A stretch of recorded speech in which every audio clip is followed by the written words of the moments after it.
Si quiere, Fátima, ya puede comenzar, por favor. Buenas tardes, ¿se me escucha bien? Sí, todo bien.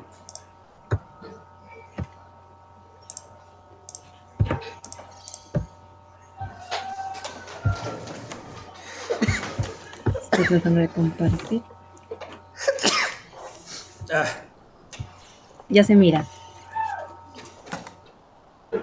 sí, ahorita ya se mira. Okay. Bueno. Buenas tardes, yo les voy a comentar un poco sobre el termómetro bimetálico. En sí, el termómetro bimetálico es un instrumento utilizado para la medición de temperatura, ¿verdad? Por medio de la contracción y expansión de dos diferentes aleaciones metálicas, de alto y bajo coeficiente de dilatación, que al ser expuestos en una misma temperatura, lo que hace es que transmite un movimiento giratorio a la aguja que indica la escala graduada en la carátula.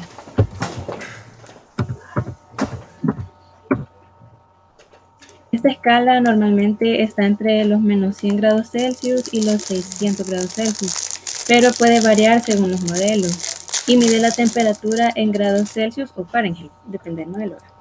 Entonces, y uno de los modelos internamente está compuesto por una bobina que es sensible a las variaciones de temperatura y se encuentra dentro de la caja bajo la carátula. En el caso del modelo de la imagen que ustedes pueden ver, ese metal helicoidal es el que se comprime o se expande.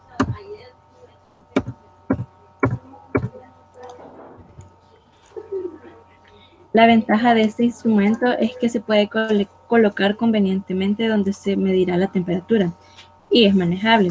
Cuando se introduce el termómetro en el fluido, normalmente son 2/3 del bastón. Y para un funcionamiento correcto, se debe tomar en cuenta que lo que se medirá se encuentra dentro del rango de medición del instrumento. Por otro lado, y no menos importante, este instrumento es muy utilizado en pruebas de calidad del sector alimentario, áreas de conservación industrial, en la química e investigación farmacéutica, por los líquidos que se exponen a altas temperaturas y en la producción de papel, plástico y otros. Gracias. Ok, gracias, Fátima. Sí, en efecto, los termómetros bimetálicos son bastante utilizados en la industria, precisamente por eso que mencionaba Fátima ahí al final de la exposición.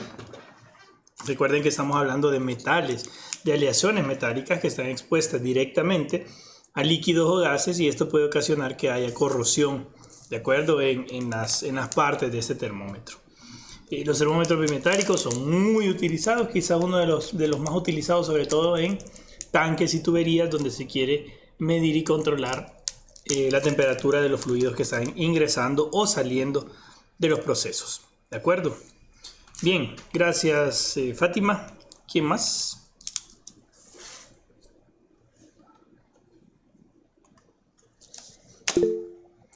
Dale, Nelson.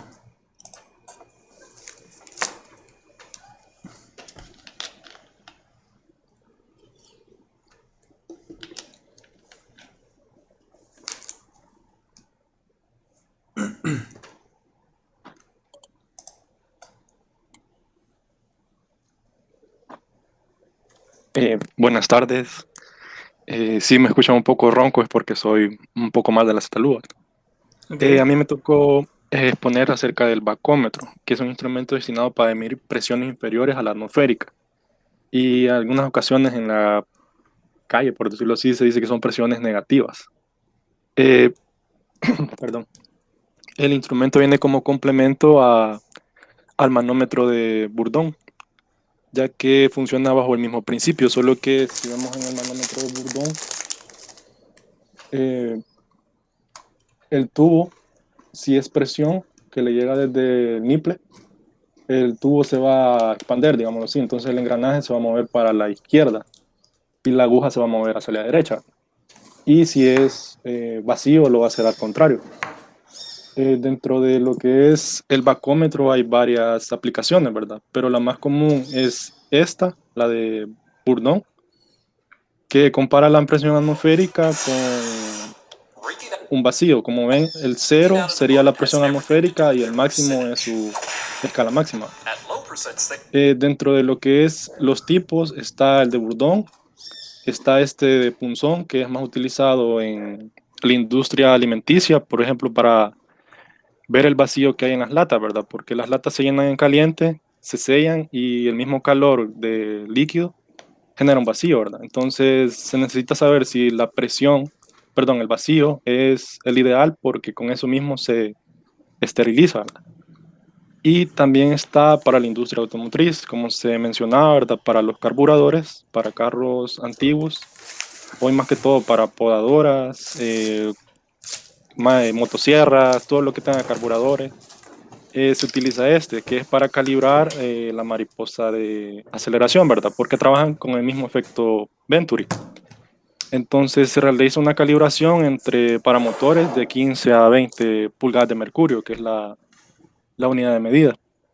Y también se utilizaba en primera instancia para química este bacómetro de McLeod, que era un poquito más preciso que los que hay hoy en día, solo que era un poco más difícil de usar porque era de los primeros, ¿verdad?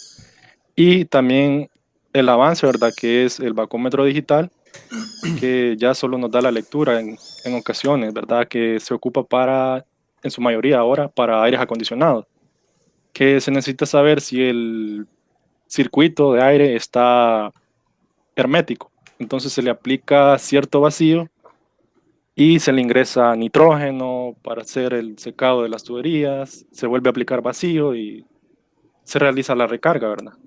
Entonces, eso es lo que investigué del bacómetro. Chivo, gracias Nelson. Vaya, en efecto, el bacómetro es básicamente un instrumento que sirve para medir aquellas presiones que están debajo de la presión atmosférica. Y dos de las aplicaciones más importantes, y tal vez ahí le voy a complementar a Nelson, este instrumento sirve mucho en la industria alimenticia por lo mismo que les decía, la generación de vacío que tiene que tener las botellas, los contenedores que necesitan, o que tienen, perdón, que tienen alimentos y necesitan estar empacados al vacío para saber el grado de inocuidad y para saber el grado bueno, al final ¿cómo se dice? Se me fue la palabra. Bueno, para procesos de pasteurización y de esterilización, pero cabal, de esterilización, se utiliza mucho en la industria alimenticia. Y además, y algo que mencionaba sobre lo de los aires acondicionados, es que los vacuómetros funcionan como un sensor o un instrumento que puede medir la cantidad de estanqueidad que tiene un dispositivo o una maquinaria. La estanqueidad es la resistencia que tienen los dispositivos a que les entren ya sea partículas sólidas o partículas líquidas. Sobre todo, específicamente las partículas líquidas son las que se pretenden evitar con los vacuómetros. La presión que se genera, la presión debajo de la presión atmosférica que se genera puede generar a veces que haya humedad. Y con este tipo de instrumentos, pues uno puede ver qué tanta humedad existe dentro de los equipos. ¿De acuerdo? Bien, ¿qué más? Vaya, Delfia. Deli.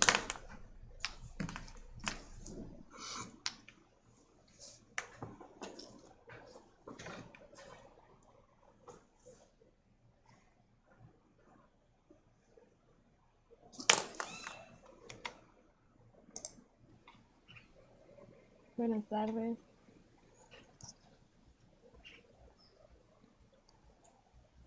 Bueno, aquí porque no se ve por eso.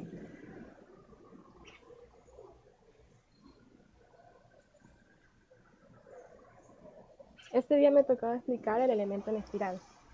El elemento en espiral es un medidor mecánico de presión de tipo primario elástico, ya que se deforma por la presión interna del fluido que contiene. Básicamente su forma de función es que cuando se le va dando presión, esto se va deformando y va moviendo la aguja.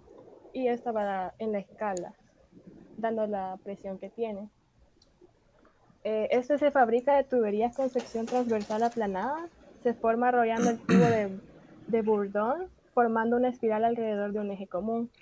Está diseñado para proporcionar mayor recorrido de la extremidad del tubo, sobre todo para mover la pluma de grabación de registrador de presión, y tiene un rango de 0.5 a 2500 bar. De hecho, este elemento está bastante relacionado con el elemento helicoidal que va a explicar mi compañero luego. Y algo que me pareció interesante, aquí se puede ver, están aquí como los campos de medida, los rangos, y podemos ver que el espiral se utiliza más que todo para rangos más pequeños, porque el helicoidal luego va para los rangos mayores. Y luego está el tubo de Bourdon, que ya abarca ambos rangos. Eso es todo. Ok, gracias, Delfia. Sí, en efecto, nada más es una aplicación basada en el tubo de Bourdon, ¿de acuerdo? Estos elementos pues tienen un gran desplazamiento en el extremo libre, así que lo hacen ideal para sensores que registran presiones más que solo medirlas. ¿De acuerdo? Bien, ¿quién más? Vamos, Jaime. Buenas tardes, no sé si me escucha. Se escucha bien. Ok, voy a presentar ahorita.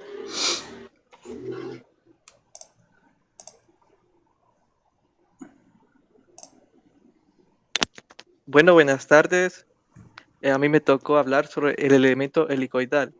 Pero para comenzar, como una introducción, quería decir que los manómetros son instrumentos utilizados para medir la presión de fluidos, tanto en líquidos o como gases.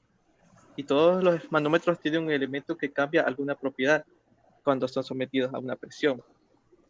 Entre algunos manómetros tenemos los manómetros mecánicos, que se dividen, que son los que tienen elementos de medición directa, que mide la presión comparada con un líquido de densidad, y los que tienen elementos primarios, como los elásticos, que se deforman por la presión interna del fluido. En este caso, ahí entrarían los tubos de Bourdon. Y entre los tubos de Bourdon tenemos, como lo mencionó mi compañera, el elemento en espiral y el que voy a hablar yo, el elemento helicoidal. El elemento helicoidal se hace con tuberías con sección transversal aplanada y fue diseñado para proporcionar mayor recorrido de la extremidad del tubo, sobre todo para mover la pluma. En la imagen de la izquierda vemos dónde está ubicada la presión a medir, que sería en esta parte. Después vemos que este extremo está sometido y está fijado a este marco. A la izquierda tenemos el extremo que está escalado en el tubo hacia el eje, y por último tenemos la rotación del eje debido al aumento de la presión aplicada. Quiero ver. Aquí tenemos las características del elemento helicoidal. Como decía, es un tubo de Bourdon en forma de helicoidal y está adecuado para presiones de hasta 500.000 kilopascales. Si bien los tubos de Bourdon tipo C son económicos y fáciles de fabricar y más fáciles de encontrar, su sensibilidad a la presión es muy limitada. En la imagen de la derecha tenemos los distintos tipos de Bourdon que existen. Está el Bourdon tipo C, Bourdon torcido, Bourdon en espiral y el Bourdon helicoidal. Este manómetro tiene un sensor que produce un nivel de movimiento del extremo libre mayor que el elemento en el espiral, pues elimina la necesidad de una ampliación mecánica. Y por último, la gama de bobinas helicoidales es precisa por el grosor de la pared, el diámetro, el número de bobinas utilizadas y los materiales de construcción. Bueno, como sabemos, todos los instrumentos tienen sus ventajas y desventajas. Entre las ventajas que está de ocupar el elemento helicoidal es que dan resultados razonablemente precisos, pues son de construcción simple y de producción económica. Se pueden utilizar de forma segura para la medición precisa de altas presiones y pueden modificarse para generar salidas eléctricas. Por último, puedo agregar que los manómetros helicoidales tienen una alta repetibilidad, es decir, pueden registrar con precisión las mismas presiones varias veces. Y este es como un elemento que aventaja al elemento en espiral. Por último, tenemos las desventajas. que sería que responde lentamente a los cambios de presión. Se necesita un mecanismo de ampliación para generar lecturas, ya que el movimiento del extremo libre del tubo de Bordón es bastante bajo. Y por último, los tubos de Bordón sufren histéresis. ¿A qué me refiero con eso? Que es una condición que hace que el tubo se retraiga más lentamente cuando pasa de una lectura a escala alta a una lectura de escala baja. Esto es decir, que da como resultado que la escala muestre una lectura ligeramente más alta que la real cuando se hacen las mediciones.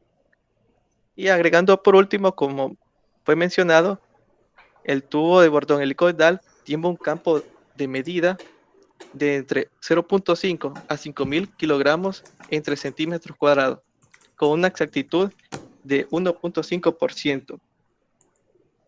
En otras palabras, como resumiendo, el tubo de Bordón es un tubo enrollado en forma de hélice. Permite que el movimiento de la punta se convierta en movimiento circular.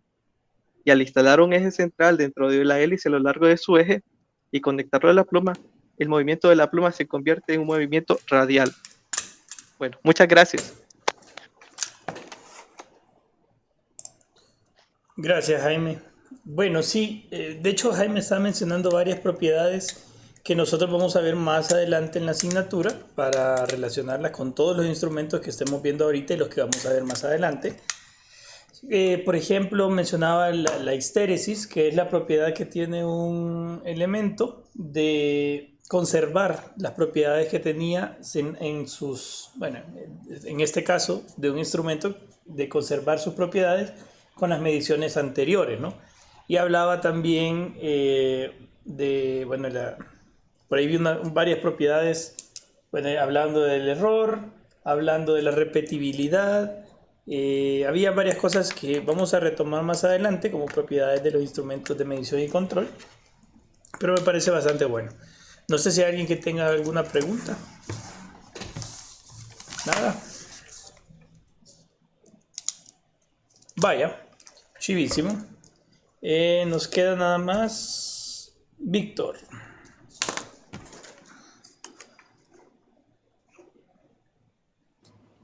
Buenas tardes. ¿Qué onda, Solo Víctor? me confirman si se ve la presentación. Ahorita ya se ve. Ok. Bueno, buenas tardes. Como pueden ver, mi nombre es Víctor Jerónimo y yo les voy a explicar el día de ahora qué es el nivel láser. Usualmente el nivel láser tiene diferentes usos, es bastante polivalente. Es una herramienta electrónica que sirve para determinar nivelaciones en planos, pueden ser horizontales y verticales o horizontal y vertical. ¿Por qué se dice que I/O? Porque los niveles láser, si se quiere, solo se puede hacer una proyección de la línea láser en un eje X o en un eje Y o en ambos al mismo tiempo. Hay diferentes tipos de niveles láser. En este caso, la imagen que se muestra en la presentación está montada sobre un tripié o trípode, que usualmente los niveles láser de menor costo se suelen montar en trípodes de cámara. La historia del nivel láser comienza en 1996. Fue patentado por Steve J. Oros y este es el número de la patente. Fue patentado en Estados Unidos y a pesar de que ahora el nivel láser se ocupa más a un nivel de construcción o industrial, se creó con un fin médico, con una aplicación en la aerodinámica. El nivel láser, inicialmente, Steve lo montó en un transductor de presión con el fin de hacer un cateterismo cardíaco. El cateterismo cardíaco, pues, si no se hace bien, es de alto riesgo. Como el fin es la hemodinámica, que la gracia del cateterismo cardíaco es medir presión arterial del corazón, son diferentes cosas. Pueden tomar muestras de sangre, medir la presión y el flujo sanguíneo, también pueden medir la cantidad de oxígeno en diferentes partes del corazón y también pueden examinar arterias del mismo corazón. Entonces, por esto mismo, Steve propuso hacer un nivel láser que se montara en el transductor del catéter para indicarle a los médicos dónde tendría que colocarse directamente el catéter en el tórax y así no cometer ningún error y no tener alguna fatalidad. Hay diferentes tipos de niveles. Inicialmente, el nivel láser trabaja en base a, dependiendo cuántos ejes disponga, porque hay láseres que venden que solo son un eje, puede ser un eje X, un eje Y. Hay otros láseres que ya pueden ser ya en 2 dimensiones y otros láseres que ya pueden ser en 3, que ya es tridimensional y una habitación puede tirar bastantes líneas. Entonces, esto mismo va a variar del precio, pero dependiendo de la cantidad de láseres, de ejes que tire el láser, también va a depender la cantidad de láser. El principio del nivel láser son los láseres adicionales. ¿Por qué? Porque cómo funciona un láser es un haz de luz se tira por medio de un lente, así como existen prismas para la refracción de la luz, que es en un cuarto oscuro se le puede tirar un prisma, un haz de luz y este puede refractar la luz y dividir la luz en los colores que la conforman. El láser es inverso, en vez de dispersarla, la concentra. Entonces es como que tiren unas de luz por un lente, unas gafas con aumento. También en esto en la creación del láser tuvo que ver Albert Einstein, porque él dio la base para la creación de un láser, porque a pesar de que sí se puede concentrar la luz a partir de un lente, también se necesita electricidad en este caso para crear un campo electromagnético y ayudar a que la luz se concentre más. En este caso, los láser funcionan con la radiación de Max Planck, que es la radiación negra, y también funciona a base de espejos, que también ayuda a que se concentre más la luz.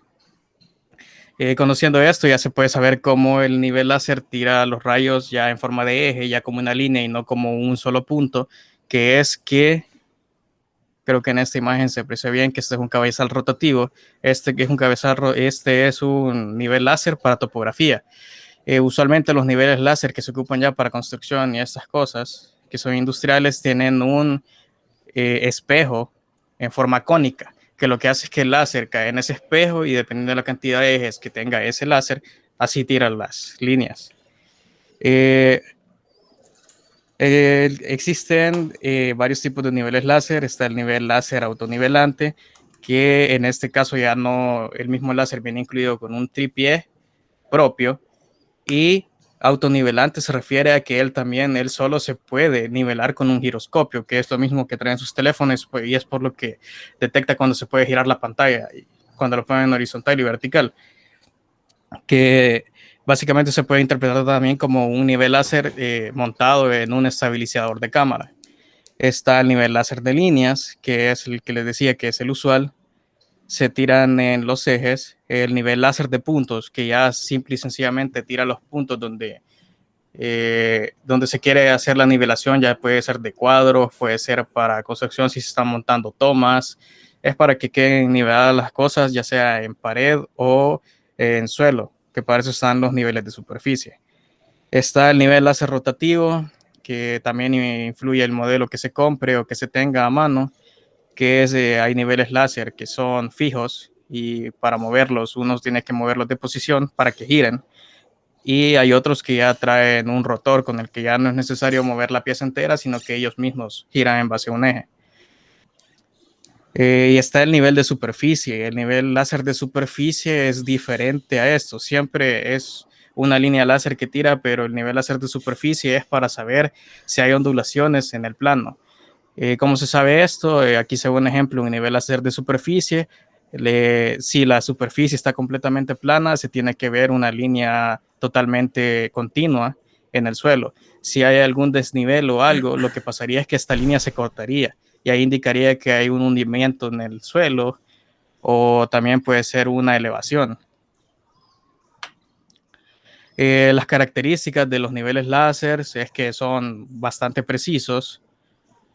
Cabe destacar que los niveles láser no son totalmente independientes, como ya les mencioné anteriormente, pueden depender de giroscopios, pero para saber que un nivel también esté plano en un plano, valga la redundancia, también necesita en la mayoría de los casos ayuda de un nivel de burbuja, porque para saber que el nivel láser va a tirar rectas las líneas, primero tiene que estar nivelado y usualmente o el nivel láser si ya trae integrado donde está montado, que es el trípode o el tripié, ya trae incluido un nivel de burbuja, o el trípode de cámara donde se va a montar ya trae integrado también un nivel de burbuja. Entonces es como dependiente del nivel de burbuja o de un giroscopio, no es totalmente independiente.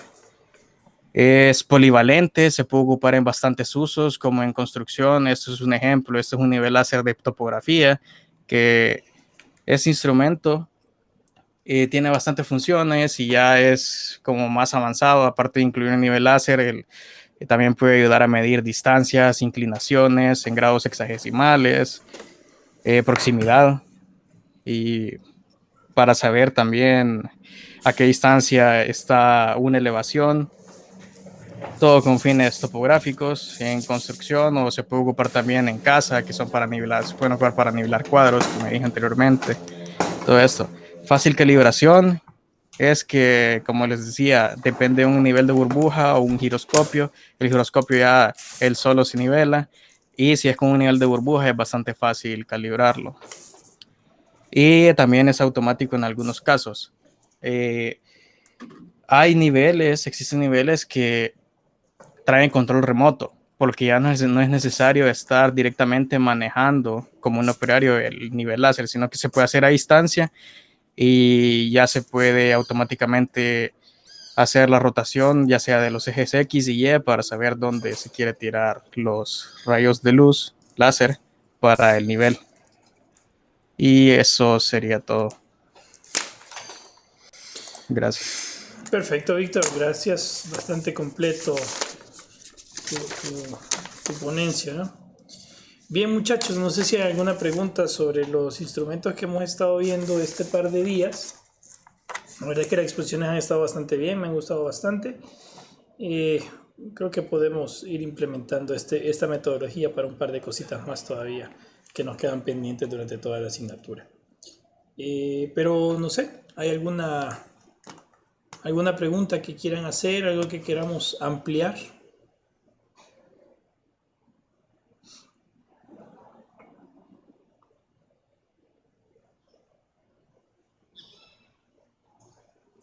¿Nada? Bueno, perfecto. Vamos a hacer una cosa.